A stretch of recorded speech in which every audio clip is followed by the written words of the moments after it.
अंतिम पत्र। बारिश धीरे धीरे बाहर गिर रही थी, खिड़कियों पर उसकी आवाज जैसे पूरी दुनिया शोक मना रही हो। एथन चुपचाप अपने कमरे के कोने में बैठा था, खिड़की से बाहर नजरें लगाए, अपनी सोचों में खोया हुआ। उसकी माँ की मृत्यु को 2 हफ्ते हो चुके थे, लेकिन ऐसा लगता था जैसे यह अभी भी यथार्थ नहीं बन पाया। वह घर, जो कभी उसकी माँ की हंसी और रसोई में हलचल से गूंजता रहता था, अब भयावह रूप से खामोश था। वह हमेशा अपनी माँ का सहारा था, लेकिन अब उनकी अनुपस्थिति में वह खो सा गया था। घर के हर कोने में खालीपन था, जैसे उनकी उपस्थिति को पूरी तरह से हटा दिया गया हो। गम का बोझ उसे असहनीय लग रहा था और चारों ओर का अंधेरा कभी खत्म न होने जैसा महसूस हो रहा था। एक दिन जब एथन अटारी में पुराने बक्से सहेज रहा था, उसकी नजर एक छोटे से लकड़ी के बक्से पर पड़ी जो पिछली अलमारी के पीछे छिपा हुआ था। वह धूल से सना हुआ, पुराना और जर्जर सा था, लेकिन फिर भी सलामत था। उसने पहले कभी इस बक्से को नहीं खोला था। यह उसकी माँ का दिया हुआ था और उसने हमेशा यही सोचा था कि यह तभी खोला जाएगा जब उसे सबसे ज्यादा इसकी जरूरत होगी। बक्सा खोलते हुए उसके हाथ कांप रहे थे, जैसे उसे डर हो कि क्या होगा जब वह इसे खोलेगा। अंदर कुछ पत्र थे, प्रत्येक सावधानी से बंद किए हुए।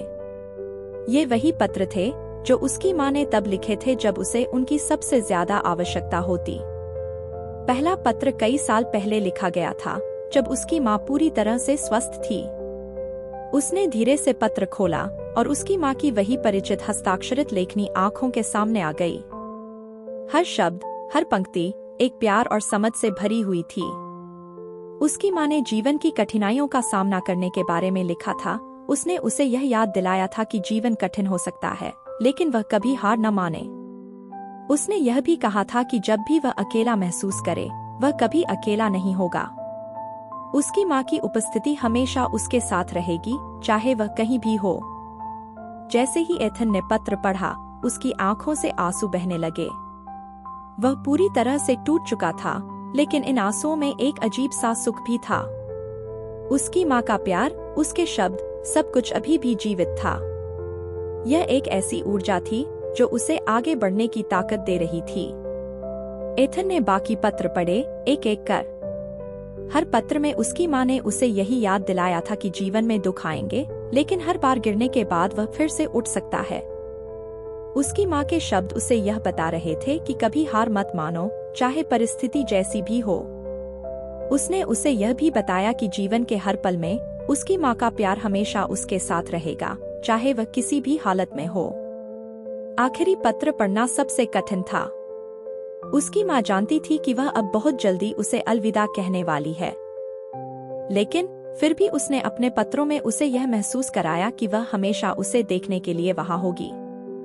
उसकी माँ ने लिखा था कि वह उसके ऊपर गर्व महसूस करती थी और यह जानती थी कि वह हमेशा उस प्यार और ताकत के साथ आगे बढ़ेगा जो उसने उसे दिया था।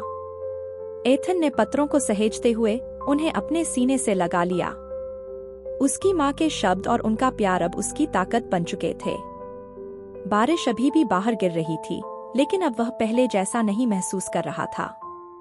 उसने महसूस किया कि उसकी माँ का प्यार उसे कभी छोड़कर नहीं जाएगा और वह हमेशा उसके साथ रहेगा, हर कदम, हर रास्ते में। एथन ने खिड़की से बाहर देखा और धीरे से मन ही मन धन्यवाद कहा। वह जानता था कि अब वह अकेला नहीं है। उसकी माँ का प्यार उसे हमेशा आगे बढ़ने की प्रेरणा देगा। अब उसे केवल एक कदम और बढ़ाना था, और फिर एक और कदम।